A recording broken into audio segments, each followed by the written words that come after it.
Selección de los reproductores para inducción. Presentado a Wilmer René Sanguín Ortiz. Presentado por Sandra Elena Jujua, Rubí Milena Matabanchoy, Richard Terán y Héctor Mario Botino.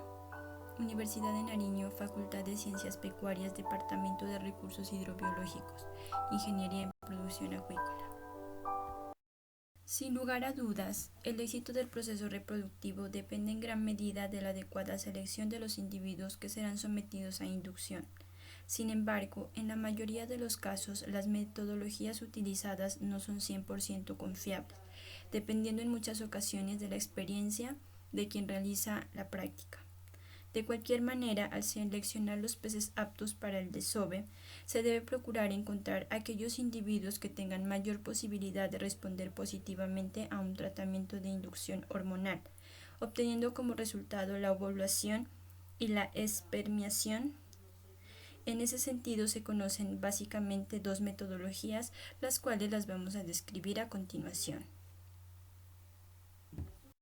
Método no invasivo.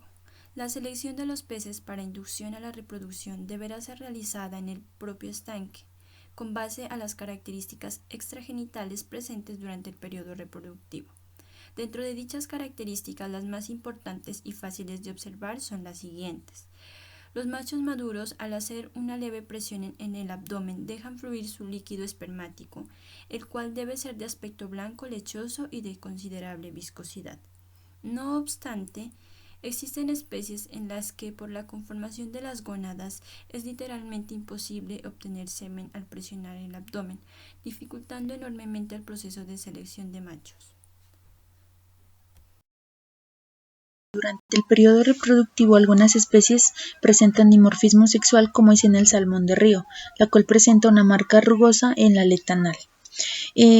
Otras especies de géneros como son Pierractus, Colosoma, entre otras, emiten sonidos, y algunas de estas especies se diferencian como en los machos son de tamaño menor que las hembras, y las hembras suelen presentar el vientre abultado con papila genital dilatada y enrojecida.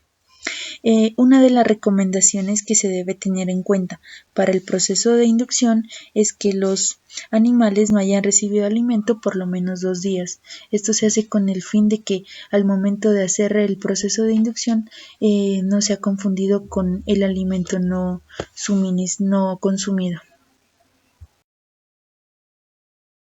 Con respecto al método no invasivo, se dice que este es el método más adecuado para la selección de reproductores por inducción, en la cual se debe tener en cuenta, y una de las principales recomendaciones es que el personal que vaya a manipular los animales tenga gran experiencia, para que así no haya fracaso en el proceso, ya que se debe tener un bienestar animal y en sí su cuidado. Método invasivo.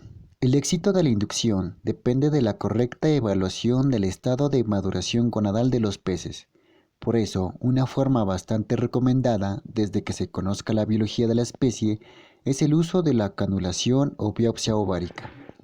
La canulación va a determinar si el reproductor está apto o no para recibir la inducción, decisión que se puede tomar a través de dos parámetros principales: el diámetro de los ovocitos y la posición del núcleo de los mismos. Aunque el procedimiento puede ser traumático para la hembra, existen dos métodos de extracción de ocitos. Método de canulación. Consiste en introducir a través del oviducto una sonda plástica con la cual se extraerá por succión una pequeña muestra de ovocitos. Método de punción abdominal. Es utilizando una aguja de calibre grueso conectada a un tubo plástico flexible, en cuyo otro extremo se ha acoplado una jeringa de inyección para provocar succión. Con un leve movimiento se realiza la succión y se retira la muestra, preferiblemente con el pez anestesiado. Después de la colecta de los ovocitos, estos deben ser colocados en un recipiente y cubiertos con una solución fijadora constituida de 1 litro de solución salina.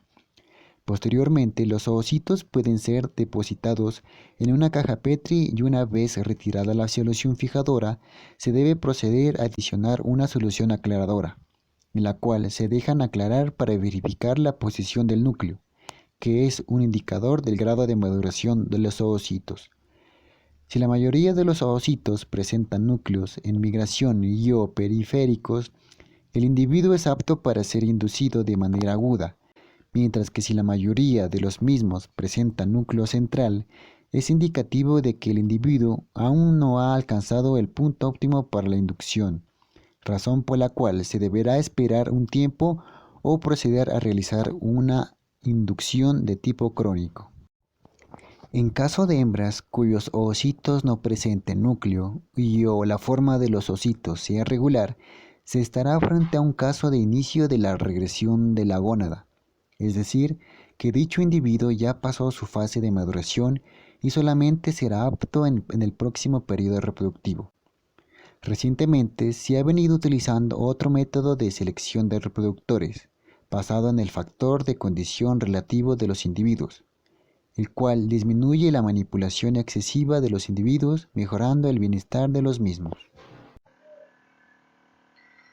Por lo tanto, se puede deducir lo siguiente, que cualquier especie hidrobiológica experimente una invasión dentro de su epidermis, podemos hablar de un procedimiento invasivo. Bueno, compañeros, para iniciar con la explicación de la inducción invasivo, debemos entender lo que significa esto. ¿Qué es un procedimiento invasivo?